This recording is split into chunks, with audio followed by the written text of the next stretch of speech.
Merci Madame le maire, mes chers collègues. L'été dernier, à l'occasion du Ségur de la santé, un vaste accord a été conclu entre le gouvernement et l'ensemble des fédérations professionnelles et syndicales, au terme duquel une revalorisation de l'ordre de 183 € net pour à peu près 1,5 million de professionnels de la santé a été actée, mais pour des professionnels de la santé évoluant au sein des établissements de santé, des EHPAD et des établissements sociaux et médico-sociaux. Pour une raison totalement ignorée, en tout cas que j'ignore personnellement, les services de soins infirmiers à domicile du secteur associatif ont été exclus de ce périmètre, ce qui veut dire que, de fait, une sorte de distorsion s'est établie entre ceux qui évoluent au sein des établissements et ceux qui évoluent au sein des associations. Car vous savez bien que les SSIAD, dans leur vocable, dans le jargon du ministère de la Santé,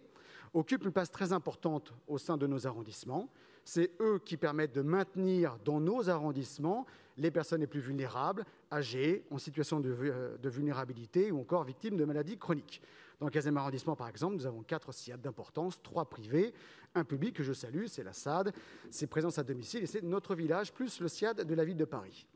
Il n'en demeure pas moins, et je le sais bien, madame, que ceci ne relève pas du tout de la compétence de la ville de Paris. Mais vous êtes vous-même quand même dans la chaîne de l'offre de santé parisienne et vous êtes aussi victime de cette décision, car le turnover était déjà très important auparavant et avec ce Ségur de la santé, c'est encore pire, car les personnels des SSIAD associatifs maintenant partent dans les structures plus importantes, et ce qui crée des graves difficultés dans nos arrondissements, car ne l'oublions pas, les SSAD permettent d'éviter que ces personnes en vulnérabilité partent dans les établissements et les structures de santé beaucoup plus costauds. C'est la raison pour laquelle, madame, nous vous demandons d'employer tous les moyens à votre disposition, je sais bien que c'est du soft power en quelque sorte, pour saisir le gouvernement et pouvoir rectifier cette inéquité. Merci beaucoup.